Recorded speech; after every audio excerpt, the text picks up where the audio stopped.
সাপ্তাহিক ছুটি উপভোগ করতে সবাই চায়, কিন্তু সেটা যে এত বাজেভাবে যাবে সেটা আশাও করিনি। রাধে রাধে ভিউয়ার্স, আমি রবিন। মেনলি আমি একটি কমার্স কোম্পানিতে কর্মরত। ছুটির দিনটা উপভোগ করতে চলে গেছিলাম ডোমজুড়ের নীলাঞ্জনা পার্কে। একটা পার্কে সাধারণ মানুষ যেভাবে সময় কাটাতে চায় সেটা ভাবে আমিও সেখানে গেছিলাম।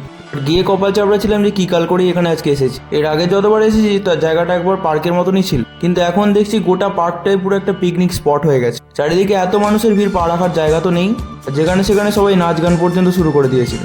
ভাবলাম এখানে বসে থেকে লোকেদের নাচ গান দেখে সময় নষ্ট না করে সোজা প্রবেশ করলাম পাশের ইস্কন মন্দিরে। পার্কটায় বেশ কয়েকবার আগে গেছি, কিন্তু তার পাশের এই ইস্কন মন্দিরটায় এর আগেও একবারও আসা হয়নি। আর তারপরে গুটি গুটি পায়ে মন্দিরের মধ্যে প্রবেশ করলাম।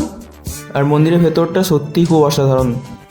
পার্কের মধ্যে যতটা বাজে এক্সপিরিয়েন্স হয়েছে, মন্দিরের ভেতরে প্রবেশ করাতে সবটাই খুব ভালো হয়ে গেছে।